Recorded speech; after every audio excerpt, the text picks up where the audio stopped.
Bom dia, boa tarde, boa noite para todos vocês, não só no Brasil, mas no mundo lusófono, muito importante.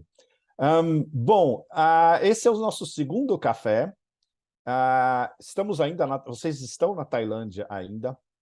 Eu queria muito levar vocês para um café ou um bar espetacular hoje, mas tem vários problemas. A gente está gravando isso à tarde. Acabou de chover. Então, ir a um bar agora à tarde na chuva não é uma boa ideia. E os melhores bares, como este aqui, o Bamboo Bar do Oriental Hotel, que é um dos hotéis mais icônicos do mundo, o que interessa começa à tarde. E como a gente está gravando à tarde, não vai dar. Então, vamos ver se nos próximos cafés eu consigo fazer uma gravação à noite e levar vocês para alguns dos melhores bares e cafés da Tailândia, ou, se a gente fizer em Paris, de Paris. Bom, essa é uma introdução leve. Mais uma vez, o nosso assunto é extremamente complicado. Eu vou ver se em meia hora eu consigo dar para vocês umas pinceladas, mais ou menos, sobre não só o que está acontecendo, como o que vários de nós, analistas independentes, estamos pensando atualmente. Da inflexão histórica em que nós todos estamos vivendo agora. Bom, eu não fui à China na semana passada por várias razões, uma das quais a burocracia interna chinesa, o fato de que quando você vai a uma cúpula na China, você não tem muita liberdade de movimento de trabalho, você é confinado a uma sala, é muito difícil conversar com participantes. Então, foi muito mais profícuo para mim seguir o fórum, o Belt and Road Forum em Pequim na semana passada, daqui, da Tailândia, onde a informação flui rapidíssimo de todos os lados, a qualidade de vida é absolutamente insuperável. O meu bairro, eu estou na minha rua, mas em um outro hotel na minha rua, onde eu vivi durante décadas. É o melhor bairro da Ásia, na minha opinião. É imbatível, tem tudo, inclusive alguns dos melhores cafés e bares. Mas eu segui com muitos detalhes e horas, durante 20 horas por dia, tudo que aconteceu em Pequim nos 2 dias do Fórum Belt and Road. E não poderia haver um contraste mais agudo com o que o Ocidente despencando para o abismo, onde é um dos melhores versos do Bob Dylan que vale a pena sempre relembrar: a longa nuvem negra está caindo, está descendo, está nos cobrindo todos. Não, a explosão da depuração étnica em Gaza, que vocês todos, tenho certeza, estão acompanhando, um genocídio em câmera, não mais em câmera lenta, mas em câmera avançada, em velocidade avançada. E aqui, no leste da Ásia, eu estou no sudeste da Ásia, no leste da Ásia, no nordeste da Ásia, em Pequim, discutindo-se o futuro.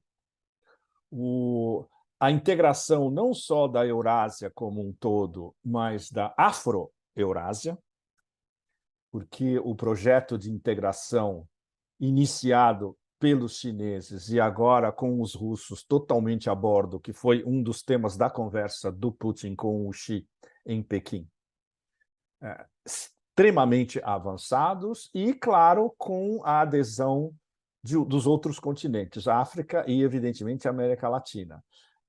A ênfase na cúpula semana passada foi fazer uma retrospectiva dos 10 anos das novas rotas da seda, como eu os chamo desde o início, lançadas há 10 anos, em setembro de 2013, primeiro em Astana, no Cazaquistão, e depois em Jakarta, na Indonésia. Os corredores overland, os corredores terrestres da Rota da Seda, anunciados na Ásia Central, porque todos esses corredores passam pela Ásia Central, tem corredores que passam pela Sibéria, tem corredores que passam na fronteira do Xinjiang, do oeste da China, com o Cazaquistão, depois eles vão se entroncar com o Irã no meio da Ásia, depois indo até a Turquia, alguns vão para o Cáucaso, e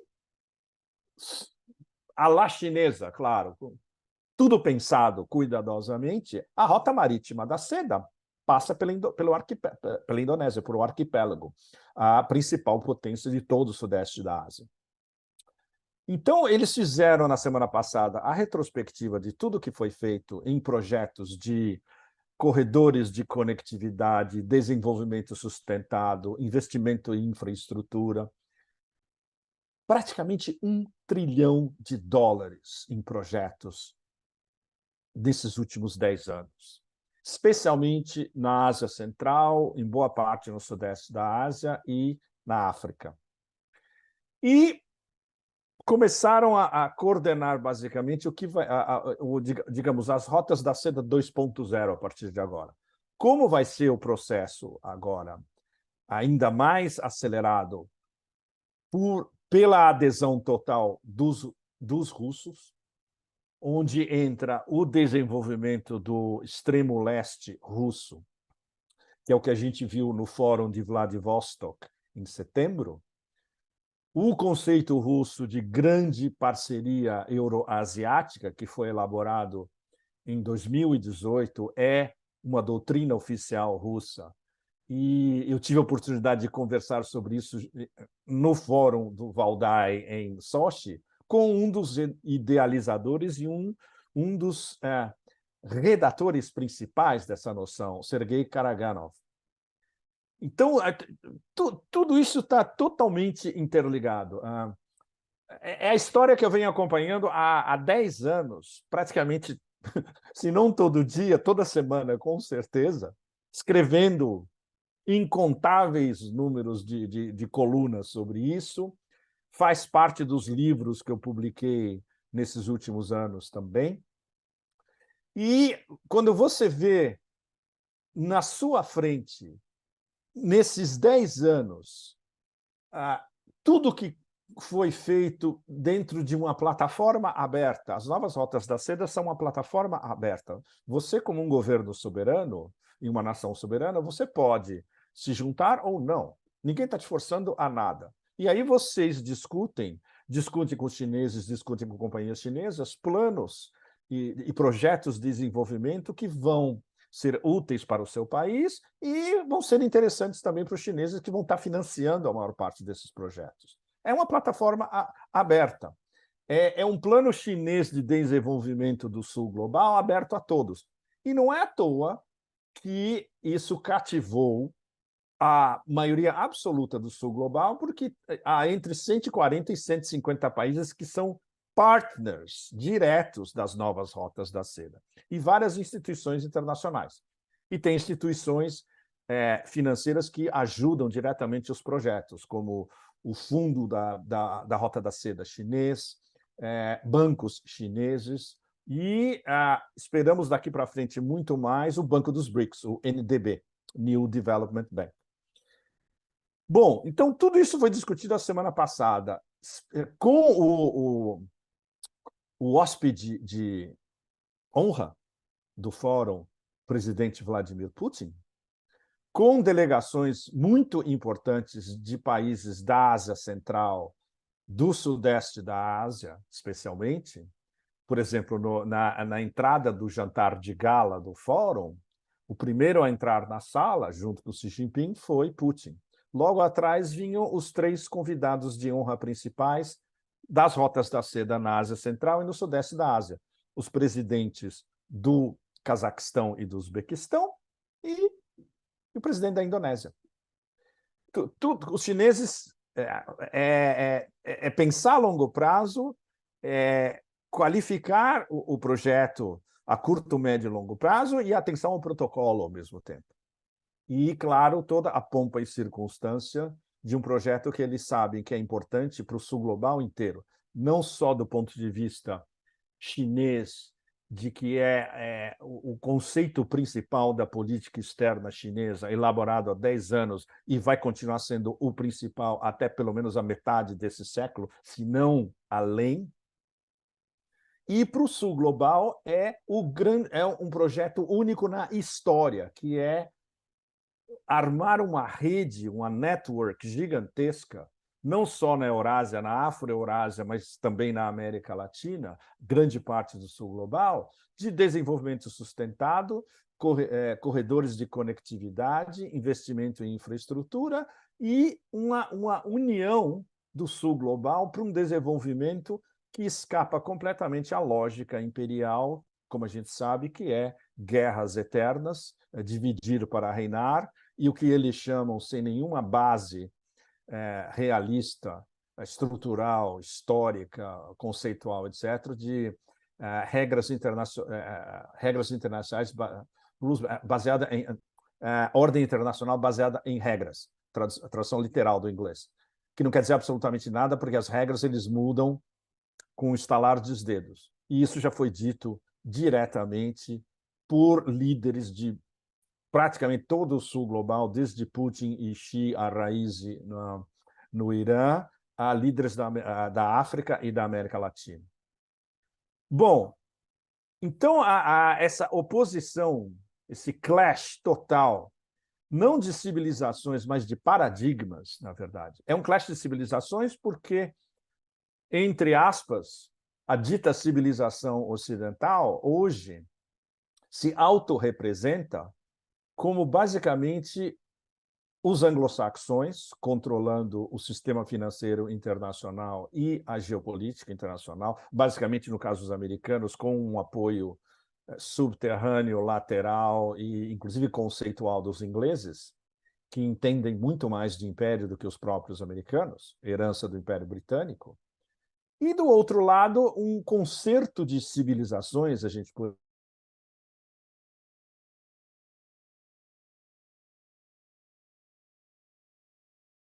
tido em Moscou e em São Petersburgo ao mais alto nível, Rússia, China e Irã. E não é por acaso que nos meios de think tanks americanos e meios acadêmicos americanos também, extremamente conservadores ou woke ou influenciados por neocons, pagos por corporações e um mixto de tudo isso. Eles definem China, Rússia e Irã hoje como o novo eixo do mal. Vocês todos devem lembrar do original Eixo do Mal de 2002, cunhado por George Bush, mas, na verdade, elaborado por um dos seus redatores, digamos, David Frum, que era Irã, Iraque e Coreia do Norte. A gente sabe exatamente o que aconteceu com a Coreia do Norte se desenvolveu militarmente de uma maneira que os americanos não podem, ela é intocável, seja porque for pelos americanos, porque eles têm poder de resposta, inclusive nuclear. O Irã, depois de toda essa aventura, no fundo ridícula do JCPOA, do acordo nuclear, que foi bombardeado pelos americanos, depois os iranianos perceberam que nada disso lhes interessava no fundo, o que lhes interessava era um outro paradigma, e o outro paradigma foi quando eles organizaram relações profundas, estratégicas, com os seus novos parceiros Rússia e China, que eram justamente os parceiros que defendiam os interesses do Irã nas discussões com os americanos durante toda a epopeia do acordo nuclear, que foi fechado, o acordo foi fechado em 2015, é uma história que eu acompanhei lá, inclusive eu estava em Viena acompanhando essa história, e quando a gente conversava justamente com os iranianos, eles nos diziam todo dia, em briefings mais ou menos secretos, o acordo está praticamente feito, mas os americanos todo dia vêm com uma ideia não, eles vêm com uma exigência nova e eles querem bombardear o acordo e fazer o acordo que eles querem. E os únicos que defendiam os interesses dos iranianos Do lado dos americanos, estavam evidentemente os franceses e os ingleses, eram os chineses e os russos. Isso depois na verdade, do tiroteio anti-acordo nuclear pelos americanos, serviu para os iranianos, final, e com um novo governo do presidente Raisi, solidificarem um processo que estava em andamento, que é constituir uma aliança estratégica com a Rússia e com a China. Então, hoje a gente tem, em termos de aliança estratégica, não só Rússia e China, mas China e Irã, Irã e Rússia. E no caso do Irã, uma aliança Irã-Índia, em termos de desenvolvimento sustentado e construção de corredores, que é o famoso corredor norte-sul de transporte, que une basicamente os principais personagens são Rússia, Irã e Índia. E tudo isso passando ao largo do sistema basicamente dominado pelos ocidentais. Bom, no momento que a gente está agora, onde o planeta inteiro está refém dessa depuração étnica absolutamente inominável acontecendo na Palestina, bombardeios de civis indiscriminados, com vítimas já além das centenas, já nos milhares de mulheres e crianças e anciãos, para o horror do planeta, mas totalmente legitimado pela dita civilização ocidental, com os anglo-saxões à frente, digamos, a faísca de esperança para o sul global, não só para os palestinos, para o mundo árabe, para todo o mundo islâmico, talvez 1,8 bilhões de praticantes do Islã no planeta, e para a maioria absoluta do sul global, é de que esse clash, mesmo pagando-se esse preço inominável, que é o preço das guerras eternas do poder hegemônico, legitimando a guerra por procuração na Ucrânia contra não só a Rússia, mas contra a Europa, em termos de, basicamente, taticamente, eles já conseguiram o primeiro objetivo, que é desindustrializar a Europa e tornar a Europa refém dos Estados Unidos em todos os sentidos, inclusive psicologicamente. E é uma guerra, prenunciando uma guerra contra a China também, porque a Ucrânia faria parte de corredores de conectividade ligados à Rússia e ligados à Rota da Seda também. E agora a guerra desse atual governo inqualificável não é nem extremo zionismo, é um governo basicamente um remix nazista, controlado por extremos zionistas com uma mentalidade totalmente nazista, como vários dos ministros do gabinete de Netanyahu. Netanyahu, que é em si, há uma enorme discussão entre excelentes analistas, é um psicopata, é um sociopata, é um genocida ou é todos os anteriores? Bom, isso a gente pode deixar para uma discussão acadêmica. Os fatos no terreno provam que para ele não há limites na decência humana, e ele elevou ele e o seu gabinete e o Ministério da Defesa israelense elevaram a noção de crimes contra a humanidade a algo que a gente achava que tinha sido sepultado durante a Segunda Guerra Mundial. Não, de jeito nenhum. A gente está num outro nível praticamente inimaginável pela sã consciência do planeta. Então, nesse choque, há ao menos a possibilidade, o vislumbre de que essa ordem, entre aspas, internacional, baseada em regras, ela pode ser subvertida. E isso nos leva a uma discussão que eu estou tentando organizá-la essa semana em uma coluna ou em outra e discutir com alguns dos meus interlocutores principais, né? Alguns dos melhores analistas do mundo, como o Alistair Crook, por exemplo.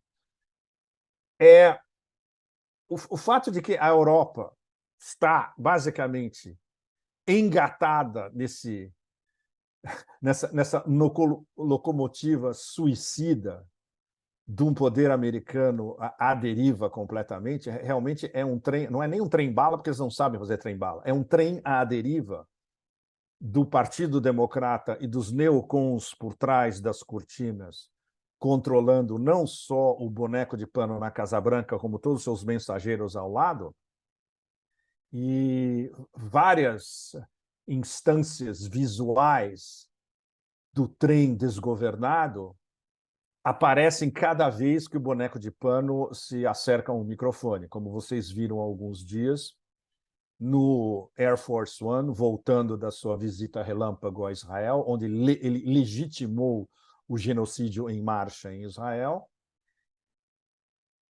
Ele demora 30 segundos, 40 segundos, num estado visceralmente de quem está perdido no espaço e que deveria estar numa casa de repouso sendo cuidado, para responder uma pergunta dos jornalistas. E com os seus dois dos seus assessores principais do lado, Blinken e John Kirby, absolutamente desesperados, se contendo para não interromper a não fala, na verdade, do presidente, segundo ele, descrição do próprio, a maior potência da história do mundo.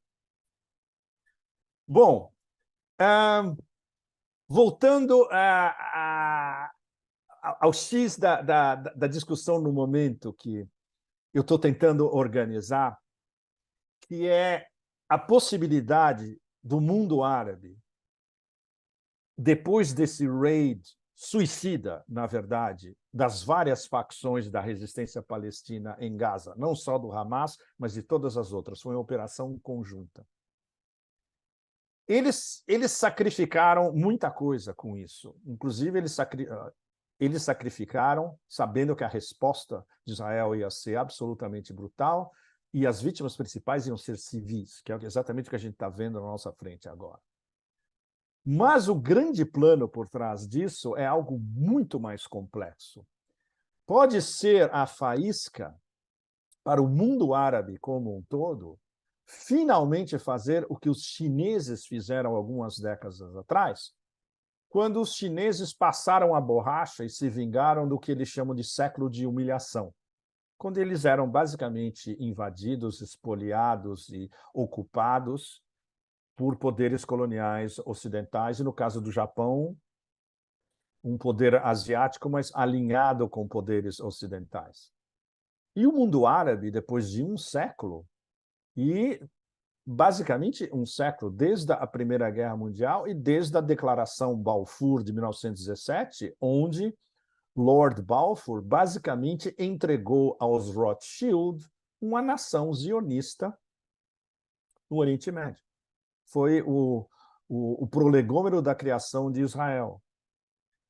E pode ser que agora o mundo árabe tenha uma oportunidade de se vingar desse século de humilhação, contanto que eles se unam, não só em torno do problema palestino, da tragédia extrema palestina, e ajudar os palestinos diplomaticamente, materialmente, e, se for o caso, inclusive com armas, porque eles têm como fazer isso, e em conjunção com o mundo islâmico inteiro, e aí entram os xiitas, e aí entra Hezbollah e o Irã, finalmente serem assertivos em termos não só do mundo árabe como um dos grandes personagens desse século XXI de integração, e do mundo islâmico como um todo.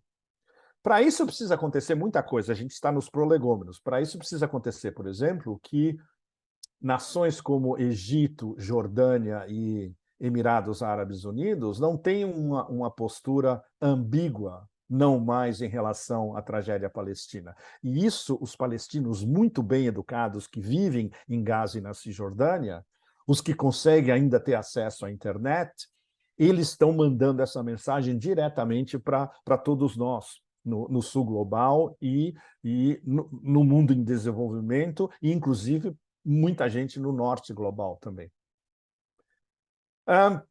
Isso vai pressupor que essa união que a semana passada a gente viu em ação no fórum em Beijing, com os personagens principais, Rússia, China, Ásia Central, Sudeste da Ásia, etc., acoplado com a Afro-Eurásia, o mundo árabe e o mundo islâmico como um todo, todas as terras do Islã, consigam finalmente uma união, não uma aliança, mas uma união de nações soberanas, ou semi-soberanas, pelo menos, para ir contra um sistema imposto pelo colonialismo ocidental ao planeta inteiro, digamos, nos últimos 200 anos no máximo. Isso começou a estourar mesmo como a dominação absoluta do Ocidente em torno de 1830, 1840, ou seja, há mais ou menos 200 anos. Ou seja, esse predomínio ocidental não vem desde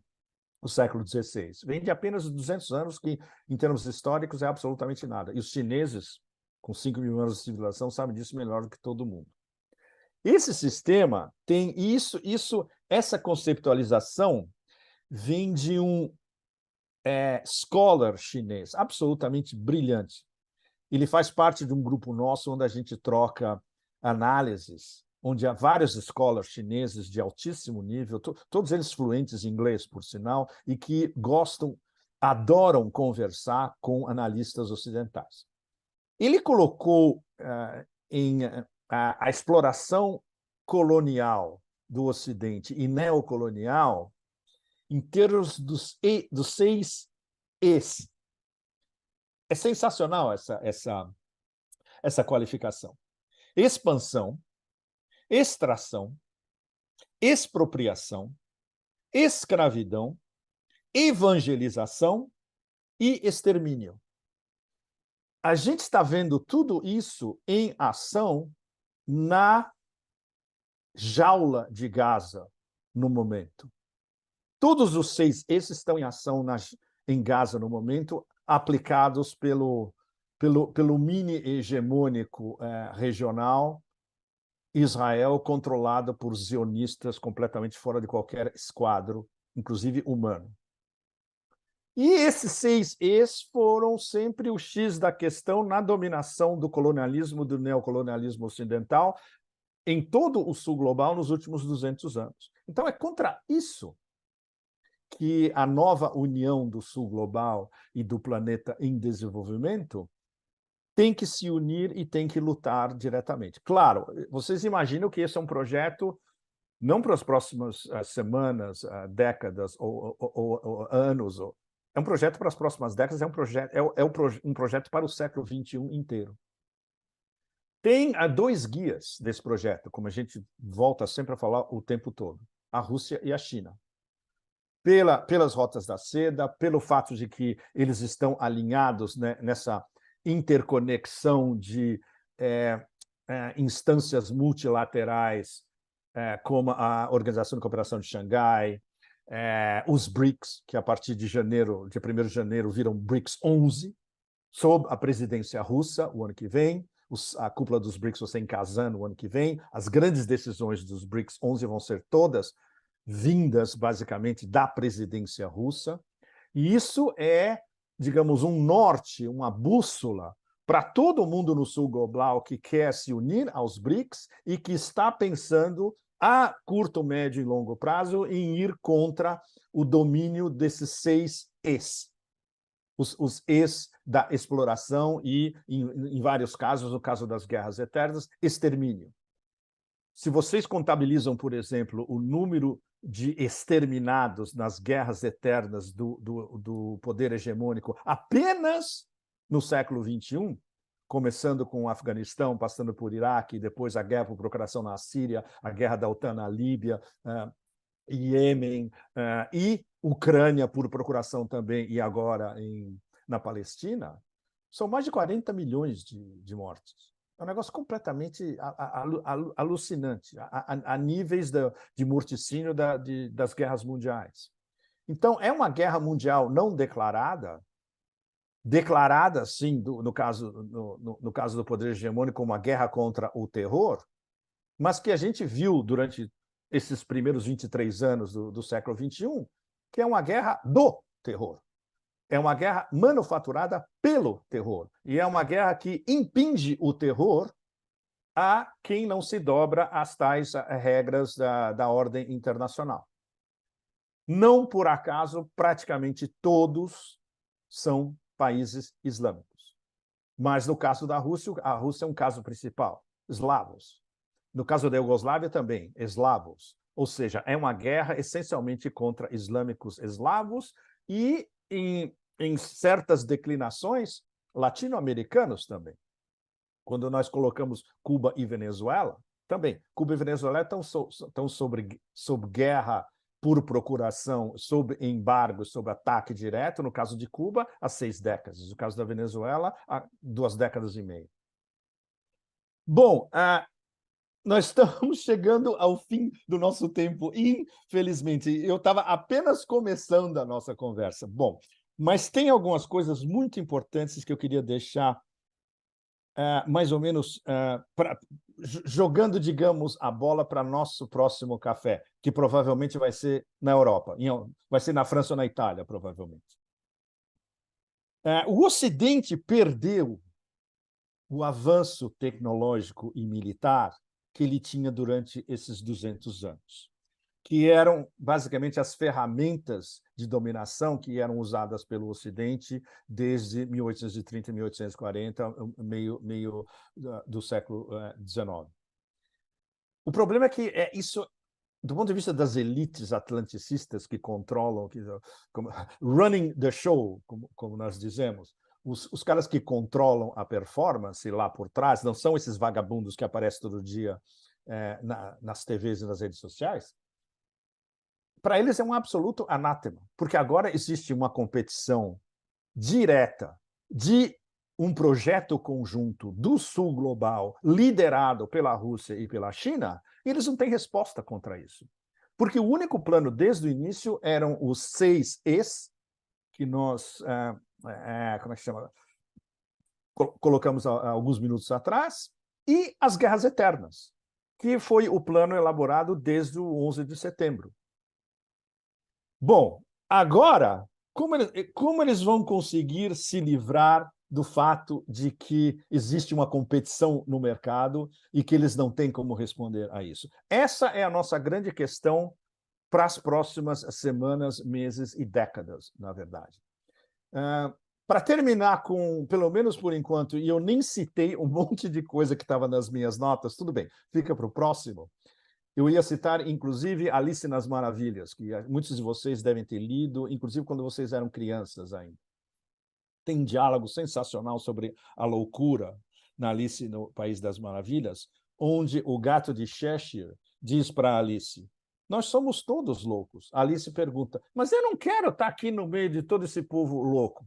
E o gato fala: não tem jeito. Todos somos loucos. Você é louca, eu sou louco. Somos todos loucos. É o estado que a gente está agora. E o estágio que a gente está querendo sair dessa loucura que nos foi impingida por uma pequena elite auto-outorgada, líderes da humanidade, bastante circunscrita e basicamente anglo-saxônica. E o planeta está se debatendo e encontrando caminhos para sair desse paradigma imposto, construindo um novo paradigma. Então, eu deixo vocês com pelo menos uma faísca de luz. É exatamente o oposto dos grandes poemas do século XX do Yeats, que falava de uma besta crua avançando com um olhar tão opaco e sem piedade como o sol. Pois é, cabe a nós todos enfrentar esta besta opaca, né? Então, moçada, besta opaca lá, nós aqui com os nossos martelos nietzschianos de Zeus, e vamos ver quem ganha essa guerra. Um grande beijo para vocês todos da Tailândia e até o próximo café, provavelmente de Otanistão. Tchau, tchau.